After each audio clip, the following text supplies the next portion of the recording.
হাজার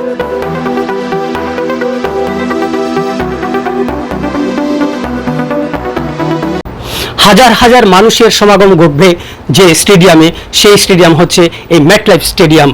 আমরা দেখছি যে স্টেডিয়ামের আশেপাশে নানা সাজে সজ্জিত করা হয়েছে এবং বিপুল সংখ্যক নিরাপত্তা বাহিনী রাখা হয়েছে, নিরাপত্তার চাদরে ঢেকে দেওয়া হয়েছে। থেকে শুরু হবে বিশ্বকাপের উন্মাদনা। আমি এখন এসেছি নিউ জার্সিতে, যে নিউ জার্সিতে এই ফুটবল উন্মাদনার শেষ পর্বটি অনুষ্ঠিত হতে যাচ্ছে, অর্থাৎ ফাইনাল খেলা। আমার পাশে যিনি আছেন, আমাদের সিলেটের গর্ব, বাংলাদেশের গর্ব, প্রবীণ সাংবাদিক ইব্রাহিম চৌধুরী খোকন ভাই।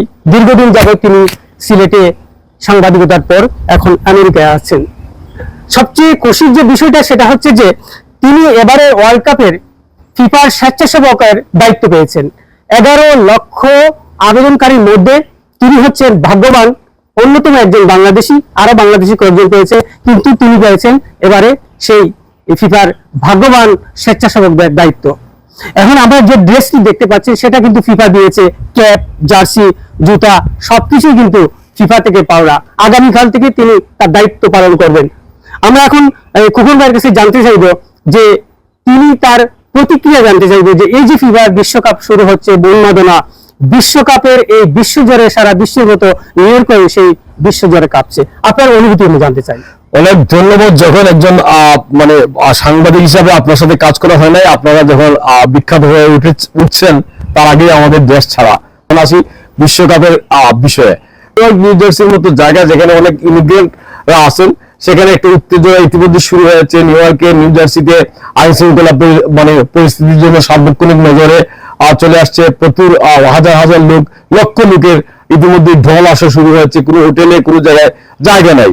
এবং আপনারা জানেন যে স্টেডিয়াম ছাড়াও মানে আরো কয়েকটা জায়গায় মানে ফান ফেস্টিভ্যাল করতে হচ্ছে। সেখানে লোকজন যারা টিকিট নিয়ে ওখানে যেতে পারবে না, সেখানে ফিফার উদ্যোগে, ফিফার পার্টনারশিপে বিভিন্ন উৎসব হবে এবং লোকজন সেখানে খেলা দেখতে পারবেন সরাসরি, এবং তাদেরকে সেই স্টেডিয়ামে বসে খেলার ফিল্ম দেওয়া হবে। তো এই ধরনের নানান ব্যবস্থাপনা, এবং আমি এটার সাথে যুক্ত হওয়া। এবং সবচেয়ে বড় কথা হচ্ছে যে যারা 60 বছরের বেশি তাদেরকে এই কাজে নেওয়া হয় না। মানে এটা তো খেলাধুলার ব্যাপার। মাত্র 1% মানে এই 11 লক্ষ থেকে মানে 600, 650 বা 6000 মানুষ নেওয়া হয়েছে। এটাকে আমি খুব মানে ভালো একটা অপরচুনিটি মনে করি। এবং যে আমাদের খোকন ভাই খুব মূল্যবান কথাগুলো বলছিলেন। তো আমরা আরো একটু জানবো যে তিনি নিউ জার্সিতে আছেন, তার বাসা থেকে মাত্র আধা ঘন্টা হয়তো দূরত্ব সেই স্টেডিয়াম, সেখানে খেলা হবে। তিনি নিজে স্টেডিয়ামে দায়িত্ব পালন করবেন। আমরা একটা জিনিস জানবো যে আমাদের বাংলাদেশের মানুষ কিন্তু এই ক্রিকেট, এই ফুটবল জোরে কাঁপছে। সারা দেশে কিন্তু গ্রামে গঞ্জে, শহরে বন্দরে প্রত্যেকে তাদের দলের সাপোর্ট নিয়ে পতাকা উড়াচ্ছে। আমাদের বাংলাদেশের যে নতুন প্রজন্ম, তারা ফুটবলে, ক্রিকেটে এগিয়ে আসছে। এই ফুটবলে কিভাবে তাদেরকে সহযোগিতা করা যায়? আমি মনে করি দূর থেকে দেখি বাংলাদেশের মানুষ, বাংলাদেশের তরুণ প্রজন্ম, বাংলাদেশের অজয় সন্তানদের পক্ষে যদি ক্রিকেটে জয় করা সম্ভব হলো, ফুটবলে তারা আরো আগেই অনেক বড় জয় পেতে পারতো। তো আমি মনে করি এই উন্মাদনা ফুটবলের এবার আমাদেরকে আবার তাওড়া দেবে, এবং আমরা একদিন অন্তত বিশ্বকাপে খেলবো। এটা যদি দেখে যেতে পারি আমার জীবদ্দশায়, আমি মনে করি আমার জীবন ধন্য। ধন্যবাদ খোকন ভাই, অনেক মূল্যবান কথা আপনি বলেছেন। তো এবার আমরা চলুন দেখে সেই বিশ্বকাপের যে শেষ ভেন্যু, যেটা বাংলাদেশের এই পৃথিবীর মানুষ তাকিয়ে আছে, সেই মেটলাইফ স্টেডিয়ামে আমরা চলে যাচ্ছি।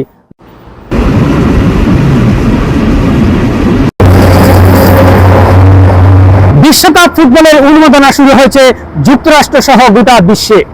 বিশ্বজুড়ে কাঁপছে বিশ্বের রাজধানী নিউ ইয়র্ক সহ গোটা বাংলাদেশ এবং বিশ্ববাসী।